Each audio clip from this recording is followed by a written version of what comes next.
কিছু না কিছু করবে।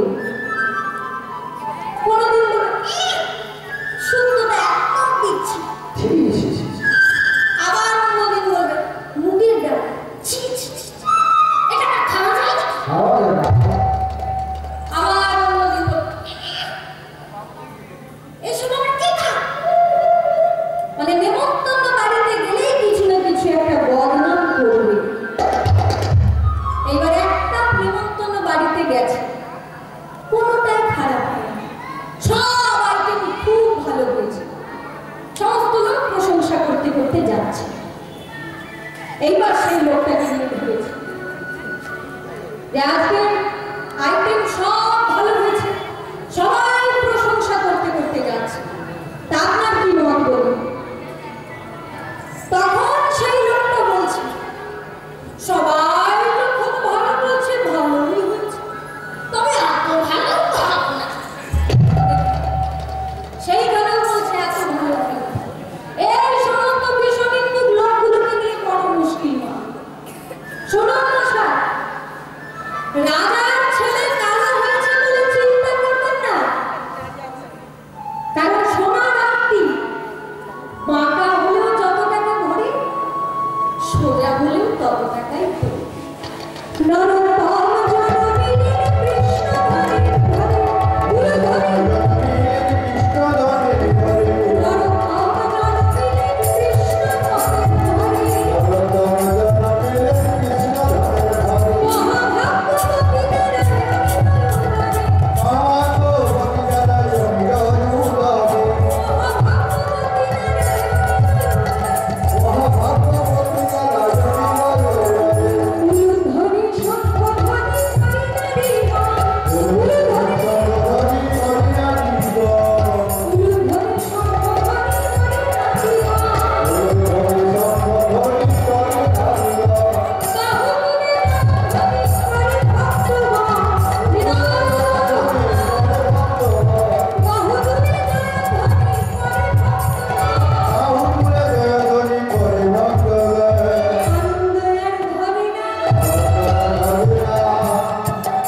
কৃষ্ণ ধরে ধরে ধরে ধরে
এইবার নরোত্তমকে পণ্ডিত মশাইয়ের কাছে দাঁড় করানো। পণ্ডিত মশাই বললেন, নরোত্তম, তুমি তোমার মায়ের কাছে বাড়িতে অ আ ক খ শিখেছ? এই দেখুন মা, সেই ছোট্ট নরোত্তম উত্তর দিচ্ছে, হ্যাঁ পণ্ডিত মশাই, আমি বাড়িতে মায়ের কাছে অ আ ক খ শিখেছি।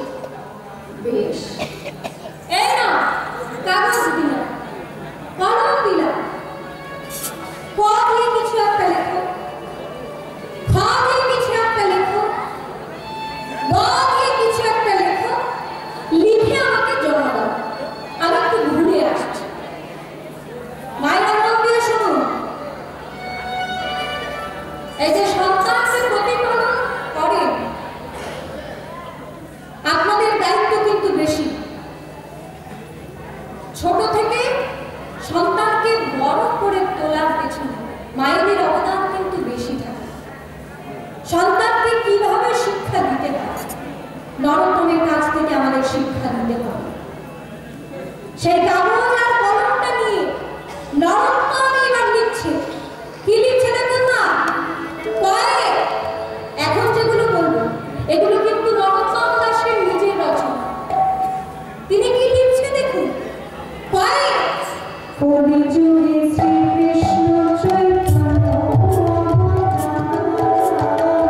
কলিযুগে শ্রীকৃষ্ণ চৈতন্য অবতার,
ভয়ে ঘরে ঘরে হরিনাম দিন সর্বচরে। তুমি কেমন করে লিখলে নরোত্তম? আমি যে কোনো ছাত্রকে যখন লিখতে দিই ক খ গ ঘ দিয়ে, তারা কি লিখে জানো?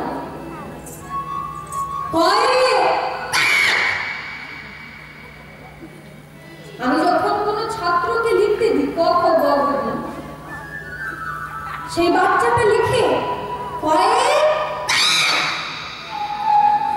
খায়ে খরগোশ এই সমস্ত লিখে। আর তুমি কি লিখেছ? কয়ে কলিযুগে শ্রীকৃষ্ণ চৈতন্য অবতার, খায়ে খেলিবার প্রবন্ধে কইলেন খোল অবতার। আমি তোমাকে কি শেখাবো নরোত্তম? তুমি তো দেখছি সব শিক্ষা নিয়েই জন্মগ্রহণ করেছ। তবু একজন শিক্ষক মশাইয়ের কাছে না আসলে সমাজের শিক্ষা লাভ সম্পূর্ণ হয়। তাই তুমি আমার কাছে এসেছো।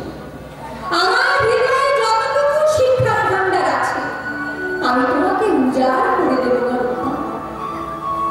তোমার মতো ছাত্র আজ অব্দি আমি দেখিনি। এইবার নরোত্তমকে শিক্ষা দিতে লাগলেন পণ্ডিত মশাই। খুব অল্প সময়ের মধ্যে গভীর পাণ্ডিত্য লাভ করল নরোত্তম। যেদিন শিক্ষা সম্পূর্ণ হচ্ছে সেই সমাবর্তনের দিন নরোত্তমকে ডাকলেন তার পণ্ডিত মশাই। এইদিকে মায়েরা, পণ্ডিত মশাই নরোত্তমকে ডেকে বললেন, শোনো নরোত্তম, আজকে তোমার এখানে শিক্ষা লাভ সম্পূর্ণ। তুমি হয়তো এবার বাড়িতে গিয়ে রাজত্ব লাভ করবে, রাজকার্য সামলাবে। কিন্তু শোনো, যাওয়ার আগে আমি তোমাকে একটা কথা বলে দিতে চাই। এই সোনার বাংলায় জন্মগ্রহণ করে কেউ যদি প্রেমের ঠাকুর চৈতন্য মহাপ্রভুকে না জানে, সে যতই শিক্ষা লাভ করুক না কেন, তার শিক্ষা লাভ সম্পূর্ণ অসম্পূর্ণ শিক্ষা। আমি বাংলায় জন্মগ্রহণ করলাম কিন্তু মহাপ্রভুকে চিনলাম, তাহলে আমি বাঙালি হিসেবে পরিপূর্ণরূপে সার্থক নই। আমি অসম্পূর্ণ বাঙালি। তাই নরোত্তম, একটা কথা বলিস,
মহাপ্রভু সম্পর্কে একটু খোঁজ খবর তো নেবেই, কিন্তু আমরা কজন শিক্ষক মশাইকে এরকম বলতে দেখি বলুন, যে ছাত্র ছাত্রীদের সচেতন করে বাংলার বিশুদ্ধ প্রেম ভক্তি আন্দোলন সম্পর্কে ছাত্র ছাত্রীদের যে সচেতন করা, সেটা তো শিক্ষকের দায়িত্বের মধ্যে পড়ে। নরোত্তমের শিক্ষক মশাই সেই কাজটা করে দিয়েছেন। এইবার নরোত্তম শিক্ষা সমর্থন করে সম্পূর্ণ করে এলো, পিতামাতার চরণে প্রণাম করে। কৃষ্ণ ধর্মদত্ত মহাশয় তিনি নরোত্তমকে বললেন, নরোত্তম বল তোর কি চাই? আজকে আমি খুব খুশি হয়েছি, তুই যা চাইবি আমি তোকে তাই দেব। পণ্ডিত মশাই বলেছে তোর মতো ছাত্র দ্বিতীয়টি কেউ নেই। এই কথা শুনে আমি খুব খুশি হয়েছি, বল তোর কি চাই? এইবার নরোত্তম বলছে, বাবা আমি একটা জিনিস চাইবো, তুমি আমায় দেবে? কৃষ্ণধন দত্ত মহাশয় বললেন, হ্যাঁ দেব তো, বল তোর কি চাই? এইবার নরোত্তম বলছে, আমি পদ্মা নদীতে স্নান করতে যেতে চাইব। হ্যাঁ, পদ্মা নদীতে স্নান করতে যাবি? এই সামান্য ব্যাপার, কেন পদ্মা নদীতে স্নান করতে যাবি কেন? নরোত্তম বলছে, বাবা পণ্ডিত মশাই বলেছে এই পদ্মা নদীর জলে মহাপ্রভু যেহেতু স্নান করেছিলেন, তার পদধূলি এই পদ্মা নদীর জলে মিশে রয়েছে। আমি বললাম যে মহাপ্রভুর কৃপা কিভাবে পাবো? তিনি তখন বললেন, এই পদ্মা নদীতে স্নান করে তুমি যদি পদ্মা নদীর কাছে গৌর পদধূলি চাইতে পারো, যদি আপনার সংযোগ ঘটে যায়, তাহলে কৃপা পেলেও পেতে পারে। তাই আমি পদ্মা নদীতে স্নান করতে যেতে চাইছিল। বেশ, একটা পালকি নিয়ে না, আমার ছেলে পালকিতে করে চেপে যাবে ওই পদ্মা নদীতে স্নান করতে।